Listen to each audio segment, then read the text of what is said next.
Welcome to Loleventvods. These are the best highlights of today's LEC 2025 matchup. I think he's a very reliable laner, and you can see the team fight elements, but if you can just see how easy it is for Mirwin to sidestep. Now Yike looking for a gank early in the mid lane. Very early, starting shot connects though onto Vladdy. There might be a 1-for-1. Jojo already flushes out of the way, and he wants that Akali. Just out of his grasp as he's now level 3 chess, you know? Just Traditional normal chess. And speaking of, we talked about the flashless AD carry. But we'll connect. Alvaro rides the wall. Kalista's in trouble. Remember, no summon is available. Targamas helps out with a small shield, but Elyoya can be hand shook and taken back. All they can do is send out some damage. For a lot of free time. Ryder. What else do you do? Gamer, caster, host, analyst. Wow, very generous of you. Jeez, Vetty. I feel like you can also do all of those things. I don't know, bro. I've never rapped in my... I did rap back you once. That was fun. And, you know, I got better. I got 100% better in the second one, but we didn't get past that. Rapping is hard. Now, you have to think. That's the problem, you know? Objectives being traded across the map. And as our teams do this, I want to remind people of how these teams... Ooh, I might not have time for that, as KC have set their sights onto Jojo. And it's a flash handshake. It's not going to connect, though, from Targamas. He still gets some damage across. The orders are important as Vladdy sets up with a perfect execution and a perfect balance for first blood. Flash over the wall. Outro's getting out of there because Jojo's now dead. The return on the gank investment from earlier paying off as Vladdy secures a kill onto Jojo. Largely a solo kill, given that Targamas wasn't able to connect the handshake. Yike is hovering. Elyoya's coming for a dangerous path. Jojo's coming over a ward as well. They know a gank's happening, but Targamas is almost dead before the play starts. Arrow at melee range won't get much of a stun as Madkoi there in front of Kalist, who flashes away, Seismic shoved down, and even though he'll be bailed out, there's no reset on the horizon. Yike has to abandon the play, and Koi finds the lead. Vladdy. Kills are important, as you said, as Vladdy's going to set up for one of his own onto Kana and Mirwin. Getting involved in their lane. Shuriken Flip doesn't connect, but at least the damage does. Vladdy secures it. Kana gets out after taking the turret shot. Wave has the TP should any fight kick off. And it looks like, given the positioning of Elyoya, it's going to be a difficult contest. They're likely just going to set their sights on the dragon, which is going to be respawning shortly after. Pings have come down. I'm actually, the luxury of getting to see the chat is Casey is aware that the dragon is spawning. That's good. The question is, do they want to try and contest it?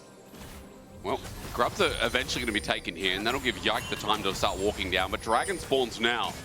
That grub took a little bit longer than I expected, but eventually Yike has taken it as Elyoya's already started this off with Jojo, and just a bit of vision from Kalist sees that Koi already on this at half HP. They want to fight this. They have the Ash Arrow. All the ultis are up. For the hostile takeover, the arrow, as you said, comes out, but the dragon is smoking down as Kalist is just yaunched on by Super and Jojo. He didn't even get a chance. The dive, the burst, the pick worked out nice for Koi. Is now running after more members. Targamas in a choke is going to be between worlds. He handshakes and says, no, I'll stay in this one. Flashing over the wall, escapes the turmoil. Has got both B emotes, by the way, as Koi start up Herald. As we go through, and I'm sorry again to everyone who I've just, you know, the glass cracking. That's kind of how I see that one there. Dragon starts on bot side, but Jojo and Vladdy going to meet up for the time being. Seismic shove connects and sets up for some good poke damage, but Vladdy's okay for now. Jojo tries to clear the wave, but that was mega clean from Vladdy. He's not going to take the Shuriken Flip back in. He takes his ulti out because more members of Koi are coming up. Yeah, he wisely recognizes the collapse that's happening from Koi. Cried so much in Lord of the Rings, man. Let's look at this instead, maybe. Kana. Red line comes through, depth charge sets him up, he flashes into a wall, but that wall sends him out. That's a weird interaction. That was. Mirwin's on awards. Is indeed, he's going to get spotted out, his hand shook, and now Glacial Fish it down into a prison. Mirwin is dead. In front of Atakan, good for KC. Yeah, that's a massive pick. Easily opens up the Atakan, and the Flowers going to be giving a massive experience advantage in favor of KC.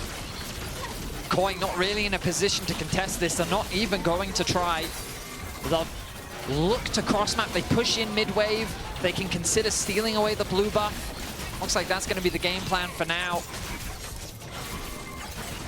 Oh, actually, maybe they're looking for a play onto Kana. He's out of position here. It's a nice ulti from Kana, though, to get out before he gets in. And now, with Lacerate, he gets some distance as Sterix Gauge comes in and try to get him under Tara, but no cigar. Super has to ulti in, but Kana's still healthy enough.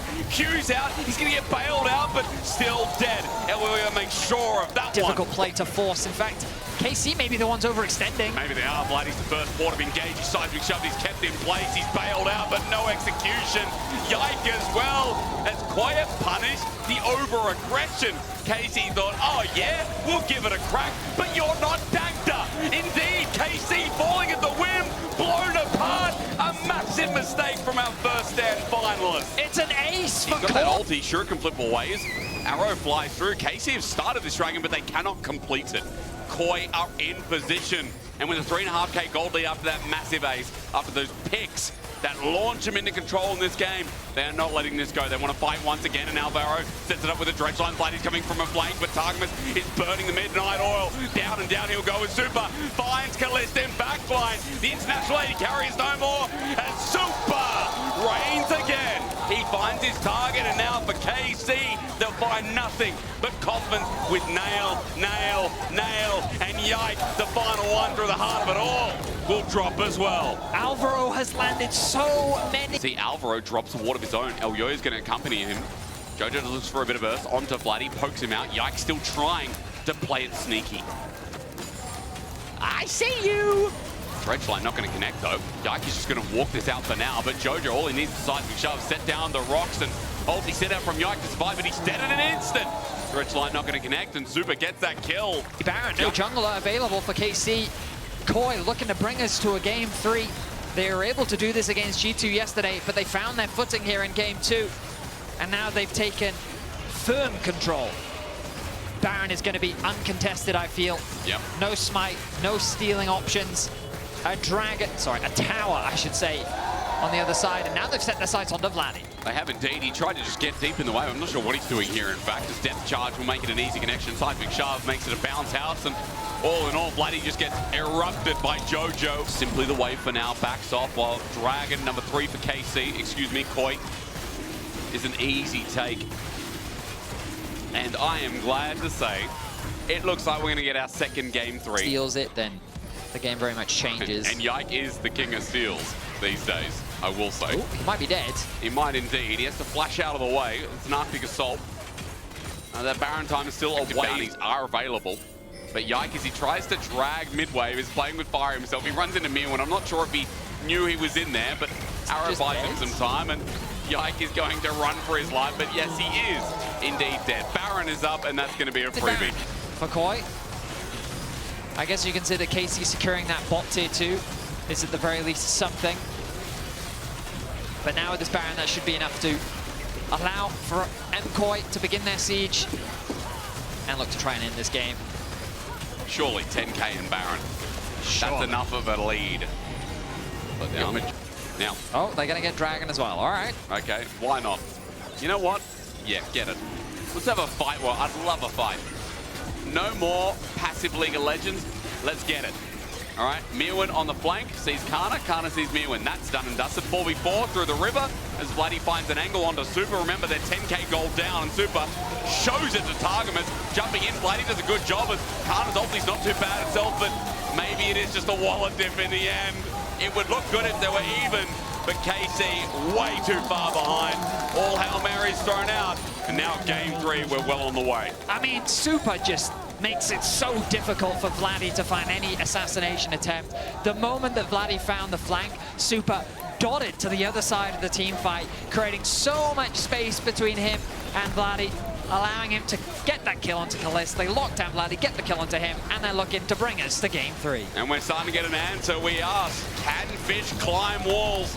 Well, if they are blue, they sure as well can try. We're going to a game 3 after one massive team fight. That was a slow burner, but Koi got the fight in them here. They try and get revenge for winter playoffs. Koi will find their first win of the year against this iteration of KC.